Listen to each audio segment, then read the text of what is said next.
Vamos aplaudir Bill Gates e suas dançarinas. Ele começou como um adolescente tímido e obcecado por computadores e terminou como o homem mais rico do mundo. Ele nunca curtiu o estilo de vida dos ricos e famosos. Você sente que o dinheiro é quase um aborrecimento para ele. William Henry Gates III, a maioria o chama apenas de Bill Gates, construiu um império ao pensar de uma maneira completamente nova. Eu não tenho dúvida de que em 100 anos as pessoas vão falar dele como falam do Rockefeller, do Carnegie e de Ford, como uma pessoa que transformou uma era. Agora, após liderar a revolução digital e enfrentar muitas batalhas de antitrust contra o governo, Bill Gates é um homem diferente do que era alguns anos atrás. Ele é um pai dedicado e um ávido jogador de golfe que por acaso tem uma fortuna de 100 bilhões de reais. Ele poderia se acomodar com a fama, mas este não é o estilo de Bill Gates. O que faz Gates ser tão competitivo é que ele se diverte com isso. Ele vê isso como um jogo emocionante, como aqueles que ele jogava quando era um garoto. Ele é querido e respeitado, odiado e insultado, mas o que nem seus inimigos nem seus fãs podem negar é o impacto que Bill Gates causou na nossa era. Os valores que fizeram de Bill Gates um dos titãs do mercado do século XX vêm de suas raízes do Noroeste. O bisavô de Bill Gates, J.W. Maxwell, fundou o First National Bank em Seattle. Os Maxwells faziam bom uso de seus privilégios e de sua posição social, mas nunca ostentaram sua riqueza. O seu filho Willard, que também era banqueiro, e a sua esposa Adele, apaixonada por jogos de cartas, estavam entre os maiores líderes civis de Seattle. A sua única filha, Mary, era uma garota cheia de vida e muito inteligente, que se tornou uma líder estudantil na Universidade de Washington. Atlética e sociável, às vezes chamavam Mary Maxwell de Sorriso. Seu entusiasmo e sua energia afetavam todos à sua volta. Geralmente há um pequeno grupo que está sempre no meio da ação. Mary era uma dessas. Mary não se deixava influenciar. Era direta, charmosa, mas profundamente determinada.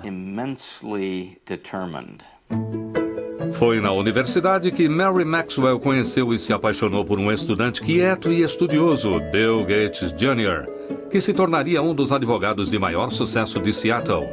Quando Bill e Mary se casaram em 1951, ela decidiu desistir da sua carreira de professora para cuidar de sua família e dedicar mais tempo à caridade.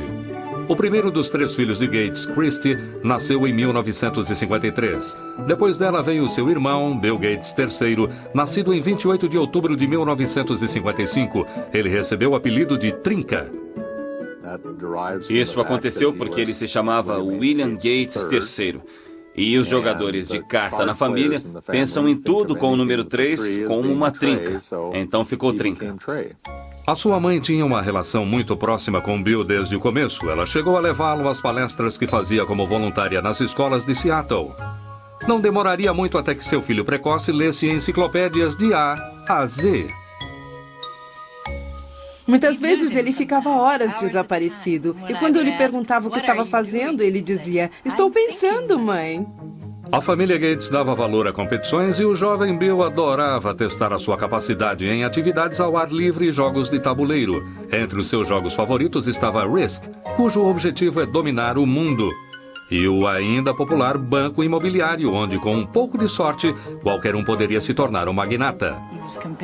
Ele era muito competitivo com o jogo de cartas com sua irmã. Competiam para ver quem montava quebra-cabeças primeiro, corridas de esqui, velejar, de qualquer coisa. Ele queria se sair bem e ser tão bom quanto os outros competidores. Todos os verões, os Gates iam para sua casa no canal Hood que chamavam de T-Rio. Era aqui que Bill, sua irmã caçula Libby e o resto de sua família recebiam amigos para a preparação de suas próprias Olimpíadas. Se você passasse uma noite ou alguns dias com eles, sairia exausto de tantos jogos e atividades. Era um local muito agitado. Eles eram muito competitivos, não há dúvida quanto a isso, e as crianças faziam parte disso. Não existia tédio. É a primeira exposição mundial nos Estados Unidos em 22 anos. Quando a Exposição Mundial de Seattle foi inaugurada em 1962, a família Gates correu para ver as futuras maravilhas do século XXI, inclusive tecnologia de computadores. Imaginem, se puderem, um cérebro eletrônico. Bill voltou muitas vezes para ver as exposições de alta tecnologia. Já estava claro que ele tinha um talento natural para matemática e ciências, mas ele também estava se tornando um solitário, mostrando sinais de uma rebelião pré-adolescente que o colocavam em divergência com a sua mãe. Mary e eu crescemos em famílias severas. Nossos pais eram controladores e nós pensávamos assim. E esse modelo não funcionava com Bill ou Trinca, que por volta dos 11 ou 12 anos começou a ficar muito independente emocionalmente.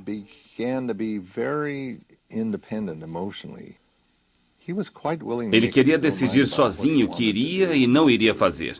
E isso foi muito difícil para nós, especialmente para Mary. Ele estava um pouco perdido. Ele estava inquieto na escola, não sabia exatamente como queria passar o seu tempo.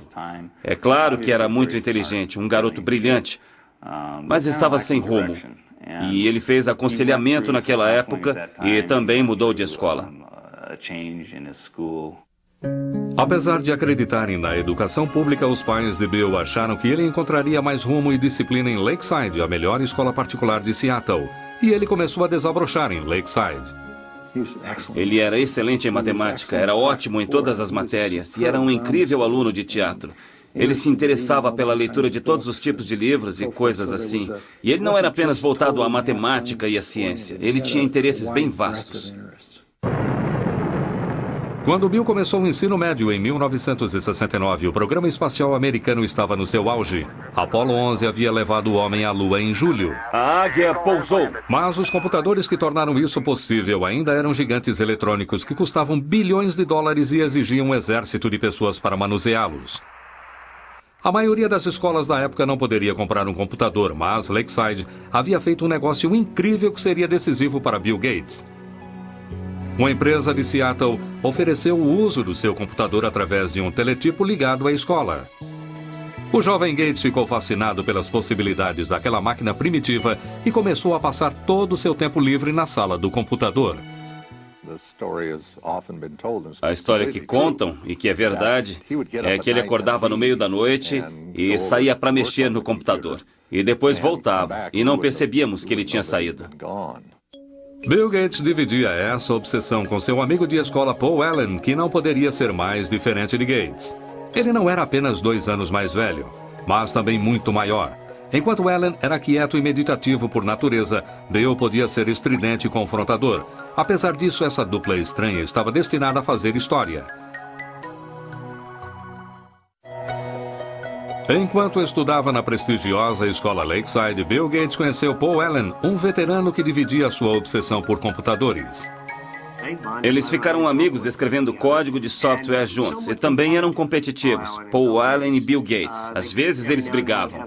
Em uma ocasião, Paul Allen expulsou o Bill Gates, que era um pouco mais novo, do grupo que tinham para escrita de código de software. Mas depois percebeu que não conseguiria fazer sem ele e Gates disse: "Estou feliz por ter voltado, mas agora estou no comando." Em 1970, quando Bill tinha apenas 15 anos, ele e Paul Allen entraram no mercado juntos. Os dois garotos lucraram R$40 mil com o Traffic Data, um programa de computador que criaram para medir o volume de tráfego da cidade de Seattle. Apesar de Bill ter a vantagem do dinheiro de sua família, ele estava determinado desde o começo a fazer a sua própria fortuna. O pai de um dos amigos do Bill dizia que ele tinha um bom olfato para dinheiro. Mesmo quando era criança, ele sabia o valor de um contrato. Ele tinha até um contrato para usar a luva de beisebol de sua irmã mais velha, que estava assinado como um documento legal. No verão de 1972, aos 17 anos, Bill foi para Washington, D.C. para trabalhar como um mensageiro do Senado. Esse contato com políticos e governadores lhe seria útil no futuro. Quando voltou para casa, naquele outono, ele tirou licença da escola, quando ele e Paul Allen conseguiram seu primeiro trabalho para uma empresa de computadores. Eles começaram a falar em abrir a sua própria empresa, mas os Gates insistiam que seu filho terminasse o ensino médio e fizesse uma faculdade. A mãe dele se preocupava por ele não ser muito atirado socialmente. Bom, talvez ele fosse, mas ele tinha outras coisas em mente. E ele não era rude, não era grosseiro. Ele só seguia um caminho diferente. Mas sua genialidade tinha outros planos. Bill se formou em Lakeside em 1973 e seus pais receberam com orgulho a sua aceitação na Universidade de Harvard. Assim, ele deixou Seattle e foi para o leste, para Cambridge, em Massachusetts. Como calouro em Harvard, ele chegou a pensar em se preparar para uma carreira no direito, mas nenhum curso inspirava tanto a sua imaginação quanto seu trabalho com computadores. Bill era uma pessoa muito determinada a fazer aquilo que lhe interessava fazer. Aquilo que não lhe interessava muito, que normalmente incluía as suas matérias acadêmicas, ele tendia a levar adiante e passar apenas com talento. Eu lembro que havia um curso de introdução à literatura grega e, se me lembro bem, ele não havia feito nenhum trabalho dessa matéria o ano inteiro. Ele ficou acordado na noite anterior à prova, dormiu durante uma parte do exame e ainda assim tirou B. Não é muito surpreendente que Gates tenha dormido durante o exame. Entre suas aulas e o tempo que passava no Centro de Informática de Harvard, ele parecia estar ligado 24 horas por dia.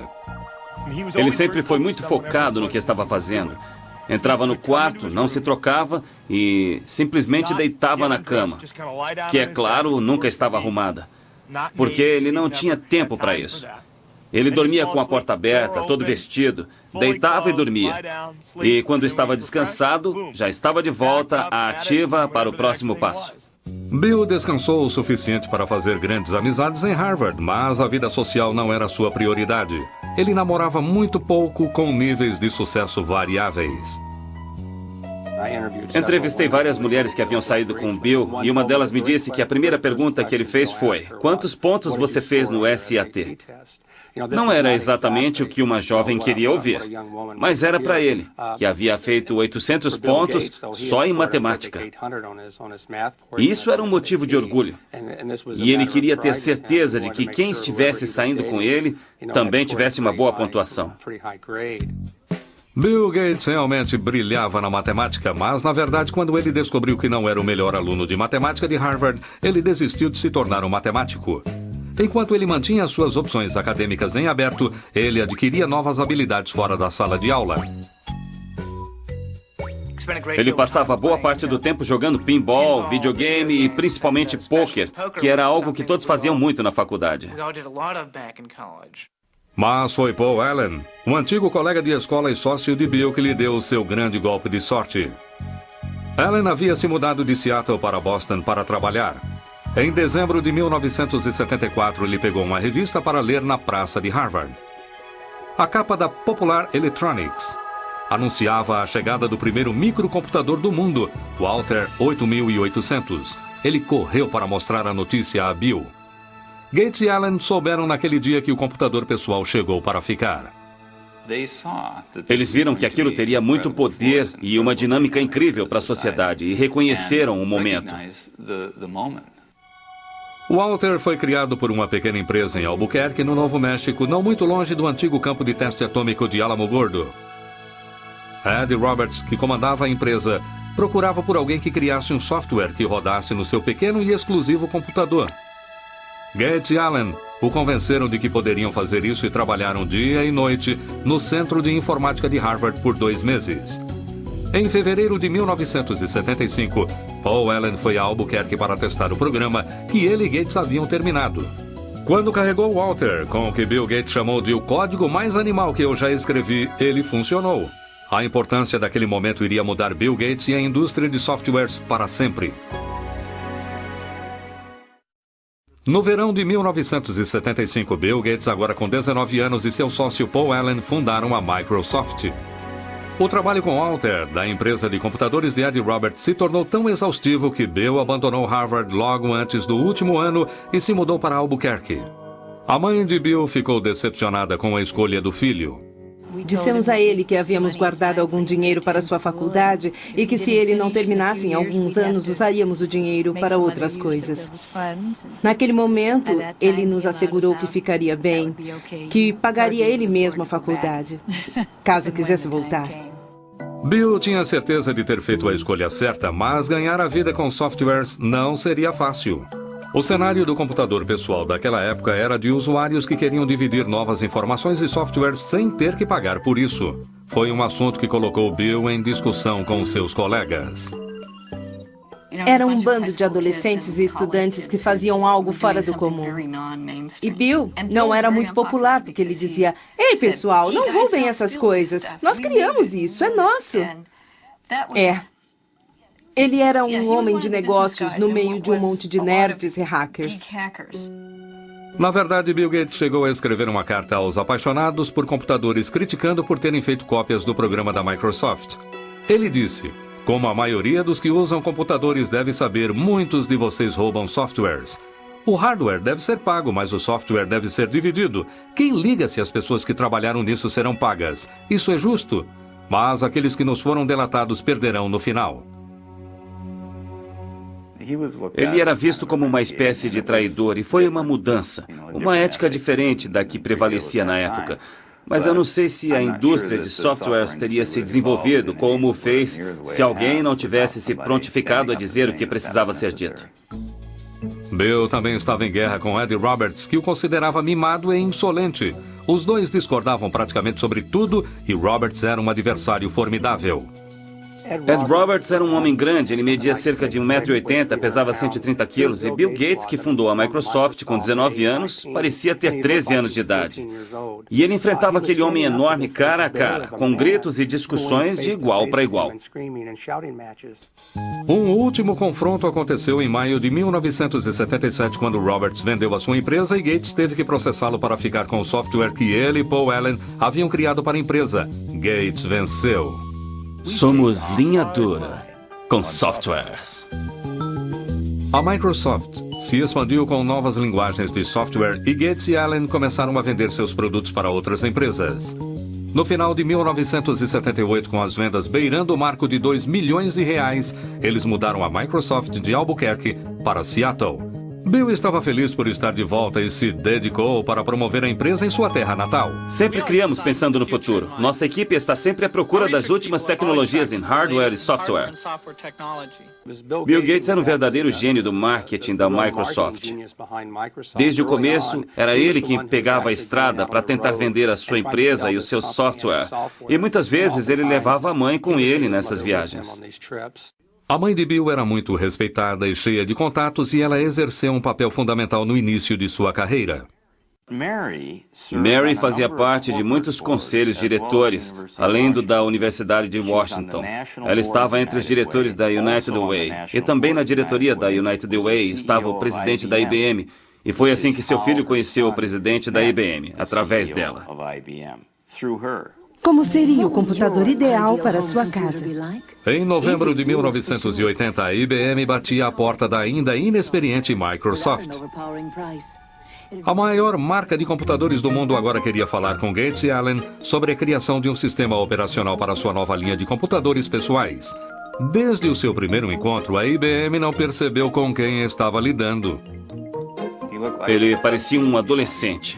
Era magrelo, tinha o cabelo arrumadinho, informal, e por isso as pessoas não o levavam a sério, como um homem de negócios. Mas a audaciosa IBM logo descobriu que Gates não era um amador.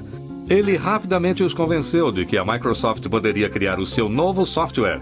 Primeiro ele adquiriu um sistema operacional já existente e o adaptou aos computadores pessoais da IBM e o chamou de MS-DOS. Bill Gates, como um homem de negócios muito sagaz, sabia onde conseguir um sistema operacional. Ele pegou a estrada e o comprou por R$100 mil.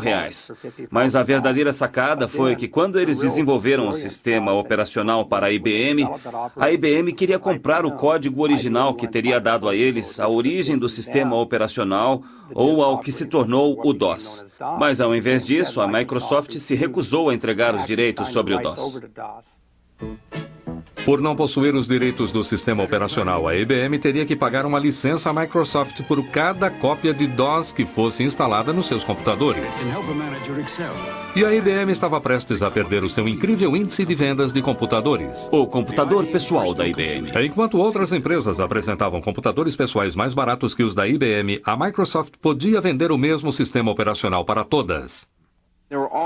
Havia vários tipos de computadores sendo fabricados naquela época. E eu não sabia quem iria vencer no mercado de hardwares. Mas a Microsoft tinha boas chances de vencer no mercado de softwares. Entre 1978 e 1981, o crescimento da Microsoft foi incrível. Os funcionários aumentaram de 13 para 128. Os lucros das vendas deslancharam de 8 milhões para 32 milhões de reais. Em 1983, 30% de todos os computadores pessoais no mundo funcionavam com o software da Microsoft. Mesmo assim, Bill Gates nunca tirou seus olhos do orçamento. Ele nunca voava na primeira classe, a não ser que fosse extremamente necessário. Era comum vê-lo na classe econômica com um cobertor sobre a cabeça, tentando dormir. Os seus pais lhe ensinaram muito bem, desde o começo, o valor do dinheiro e do trabalho pesado. E isso refletiu mais tarde na sua vida. Não apenas na maneira como comandava a sua vida pessoal, mas a Microsoft. O meu nome é Bill Gates, eu sou presidente da Microsoft. O começo dos anos 80 foi uma época excitante para essa indústria comandada em geral por pessoas com menos de 30 anos. A Microsoft começou a criar softwares para empresas inovadoras, como a Apple e o seu guru Steve Jobs. O seu computador e software Macintosh foram considerados por muitos como os mais geniais da indústria e como um marco para o futuro. Para se criar um novo padrão, é preciso de algo muito inovador e que capte a imaginação das pessoas. E o Macintosh, de todas as máquinas que eu já vi, é o único que alcança esse padrão. Mas logo, Microsoft e Apple travariam uma batalha sobre os direitos da próxima geração de softwares. Bill Gates também estava prestes a receber notícias que abalariam a Microsoft em sua base.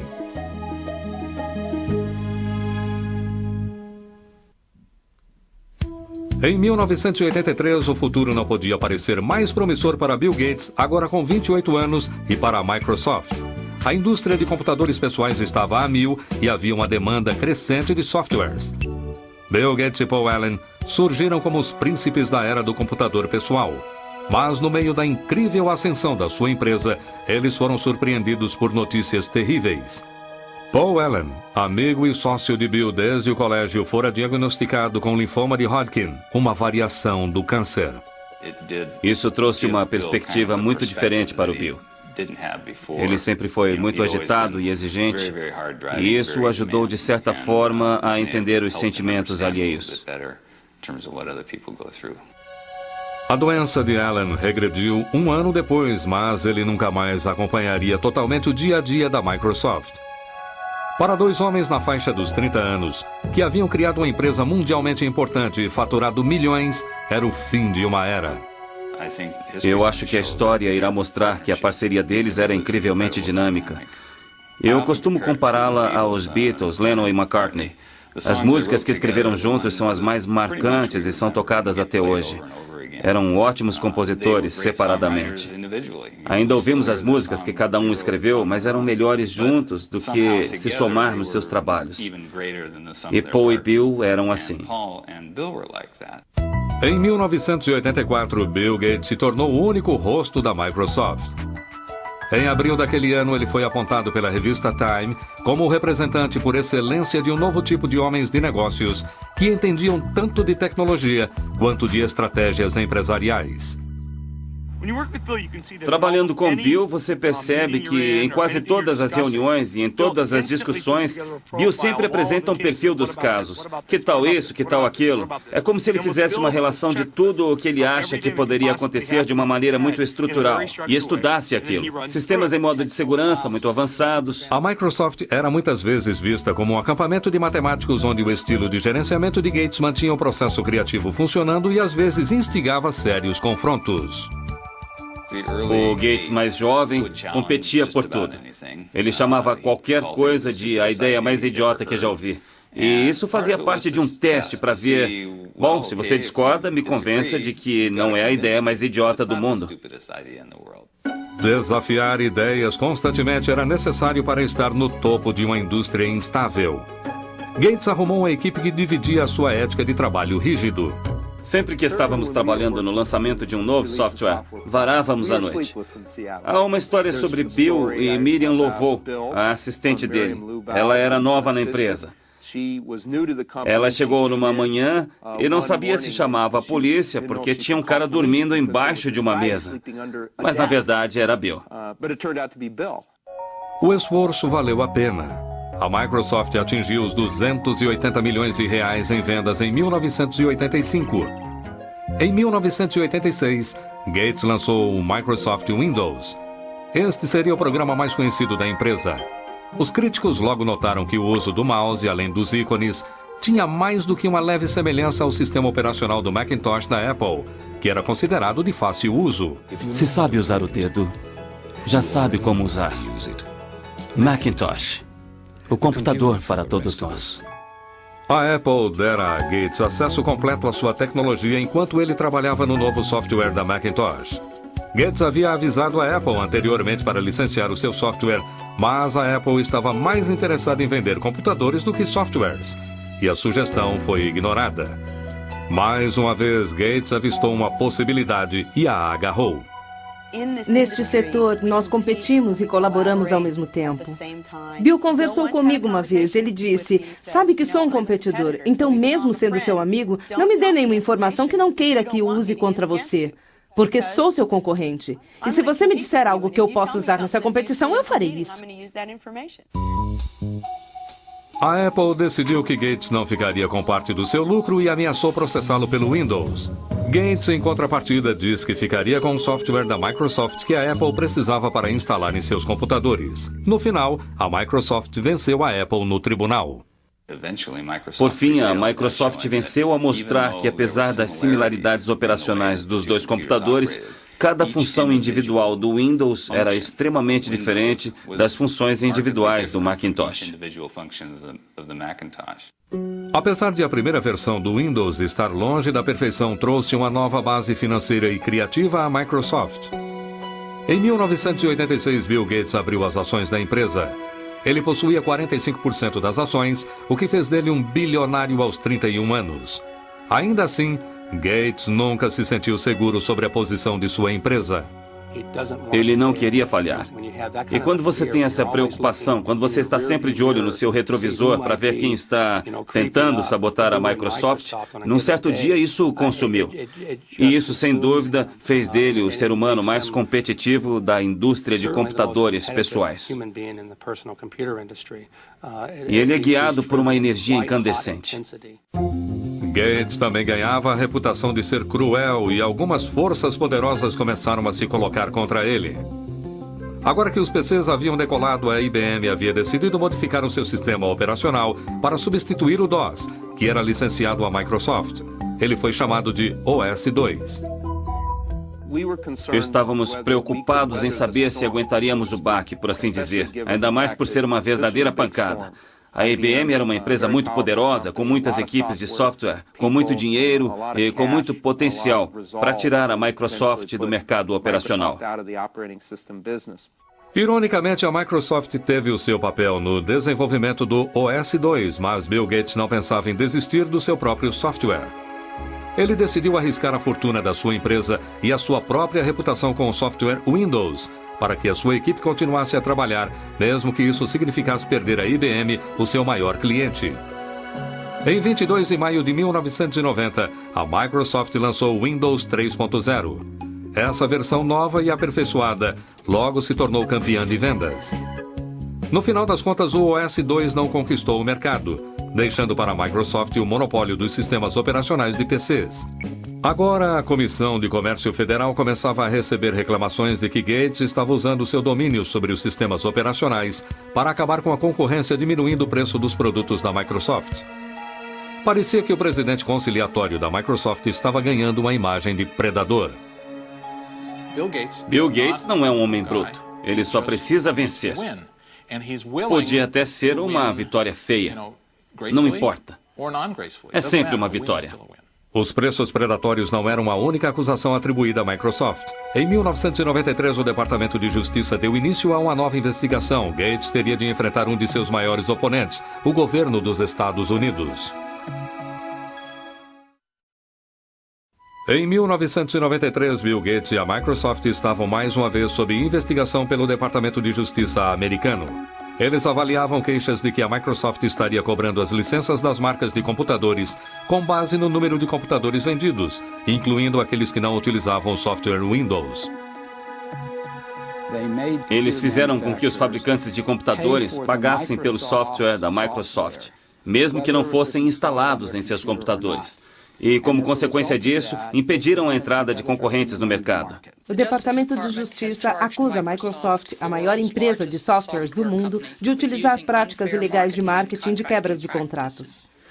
Em julho de 1994, a Microsoft concordou em cancelar as cobranças em questão e o Departamento de Justiça arquivou o caso. Gates nunca iria admitir que a Microsoft houvesse monopolizado o mercado, alegando que apenas fornecia softwares melhores por preços mais baixos. Não somos como crocodilos, não saímos por aí comendo coisas. Nós inventamos essas lindas caixinhas, esses belos pacotes de software que você instala no seu computador e ou você se diverte usando e isso te ajuda a fazer as coisas ou não. Mas não era tão simples assim para os investidores. As sondagens do governo e as brigas com a IBM e com a Apple fizeram com que o valor das ações da Microsoft caísse. Agora, havia mais pressão do que nunca para o lançamento da próxima versão do Windows. Gates encontrou maneiras criativas de aliviar a tensão. Ele apareceu nos comerciais da sua empresa com a maior arma da Microsoft, Steve Ballmer. Muitas vezes ele fazia entradas dramáticas para promover a sua empresa em convenções de software. Uma vez chegou vestido de Sr. Spock, de Jornada nas Estrelas. Gates também fundou o Microgames. Essa gincana para funcionários da Microsoft é uma reminiscência dos seus jogos de criança no canal Hood. Era como um acampamento de verão para adultos.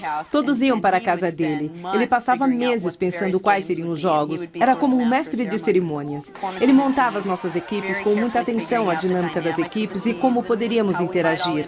Nós tínhamos de participar desses jogos como os de um acampamento de verão. E eu conheci Melinda em um desses jogos. Melinda era uma moça de 28 anos formada com um MBA na Universidade de Duke. Ela havia trabalhado como executiva da Microsoft por muitos anos. Estava cada vez mais claro para a família de Bill e seus amigos que ela era a mulher com quem Gates, aos 37 anos, decidira passar o resto de sua vida.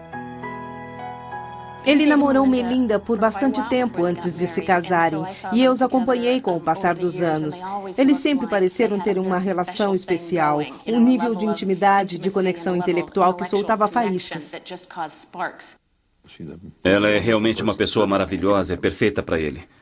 É muito inteligente e organizada, ela o apoia e se interessa por sua família e por uma boa convivência familiar. Bill e Melinda se casaram em 1º de janeiro de 1994 no Havaí. Uma noite antes da cerimônia, Bill havia preparado uma serenata especial para Melinda. Ele fez Willie Nelson cantar na noite anterior ao seu casamento e foi uma grande surpresa. Bill se levantou e disse: "Eu amo Melinda e gostaria de cantar umas músicas para ela nesta noite, mas como eu não canto muito bem, pedi a um amigo que viesse cantar para nós." Em Melinda, Bill encontrou uma parceira que lhe dava o tipo de felicidade pela qual ele sempre procurou e alguém que entendia as demandas do seu trabalho. Mas apenas meses após o seu casamento, a alegria que Bill dividira com sua família se transformaria em desgraça. A sua mãe Mary, que havia sido a sua maior aliada, fora diagnosticada com câncer de mama. Ela morreu na manhã do dia 10 de junho de 1994. Bill correu para casa para ficar ao lado de sua mãe. Quando ele chegou em casa naquela noite, ele havia sido parado pela polícia no caminho, porque estava correndo. E é claro, o policial o reconheceu. Não era a primeira vez que era parado por correr, aliás. E o guarda olhou para ele e perguntou o que estava acontecendo, porque ele disse: "Eu estava sentado e as lágrimas corriam pelo meu rosto." E o policial disse: "E então?" E ele disse para o policial: "Eu sinto muito, a minha mãe acabou de morrer." E o policial disse: "Vá em frente, mas por favor, vá mais devagar." Então ele foi profundamente afetado pela morte da mãe, como todos nós, é claro. Nos anos seguintes, Bill passou a dar continuidade ao trabalho de sua mãe de criar uma fundação filantrópica para desenvolver grandes projetos nas áreas de saúde e de educação. Mas nem mesmo toda a sua riqueza e poder o protegeriam da crise que ele e a Microsoft teriam pela frente. Em 1995, Bill Gates, agora com 39 anos, estava estabelecido em uma nova vida de homem casado. Com a sua esposa Melinda, ele tirou férias para explorar o mundo da África até a China. Parecia agora que Bill Gates realmente tinha tudo. Este é um homem tão bem sucedido que o seu chofer é Ross Perot, senhoras e senhores. Vamos aplaudir Bill Gates e suas dançarinas. 1995 também foi um ano de merchandising para a Microsoft. O Windows 95 foi apresentado ao som de trombetas. O apresentador do Tonight Show, Jay Leno, fez uma propaganda rasgada do novo software. O Windows 95 é tão simples que até um apresentador pode entender. Claramente, Gates ainda era o melhor vendedor da Microsoft, mas daqui para frente não seriam apenas negócios para o chefe. Em 26 de abril de 1996, Bill e Melinda deram boas-vindas à sua primeira criança, uma menina chamada Jennifer. Ele ama aquela garotinha. É algo lindo de se ver. É muito gratificante para um pai ver seu filho ter o mesmo sentimento pelos filhos dele, assim como eu sentia por ele e suas irmãs. Então, é muito gratificante. Um ano após o nascimento de sua filha, Bill mudou-se com sua família para uma casa dos sonhos de 108 milhões de reais. Além dos quartos, havia uma biblioteca que abrigava um caderno de Leonardo da Vinci, pelo qual Gates pagou mais de 60 milhões de reais. Apesar de a casa servir para muitas funções empresariais, para a família Gates era apenas o seu lar. É uma casa muito familiar e aconchegante. Eu me lembro da primeira vez em que fui até lá, depois de completamente terminada, andando pela casa e vendo motocas de brinquedo por toda parte e coisas assim. Não é uma casa antisséptica onde você tem medo de tocar qualquer coisa ou de se sentar. Enquanto a vida pessoal de Bill Gates se completava, sua vida profissional ia se tornando frustrante. Em 1997, ele descobriu que estava muito atrasado no estrondoso mercado da internet. Uma empresa chamada Netscape estava dominando as vendas dos navegadores da internet, os softwares necessários para ter acesso aos sites. Gates, para diminuir essa diferença, decidiu incluir o Explorer, o seu navegador, em todas as cópias do Microsoft Windows. Muitos viram isso como uma jogada suja para eliminar o seu maior rival. Se a Microsoft optou por causar prejuízo à Netscape ou qualquer outro concorrente, então o consumidor não pode fazer uma escolha justa. E quando o consumidor não faz uma escolha justa, o mercado não funciona efetivamente. Em 1998, Gates foi chamado ao Senado, onde já havia trabalhado como mensageiro e sido acusado de gerenciar um monopólio ilegal. Eu espero que o meu testemunho ajude esta corte a solucionar este caso. Isso seria melhor para os consumidores e para a indústria. E é por isso que eu estou aqui. Obrigado. O Departamento de Justiça do presidente Bill Clinton, além de outros 19 estados, processaram a Microsoft por antitrust. Foi o maior processo dessa categoria que já existiu na história da indústria de computadores. A Microsoft tem o poder hoje de exercer um controle predatório e exclusivo sobre os meios que utilizamos para acessar a internet. Seria como a General Motors ter o poder de ditar que tipo de gasolina você deve colocar no seu carro, ou qual rodovia você deve usar, ou até como chegar a essa rodovia. Em 2000, um juiz federal decidiu que a empresa deveria se dividir em duas. Após mais de 2 décadas de sucesso irrefreável, este foi um grande abalo para Bill Gates.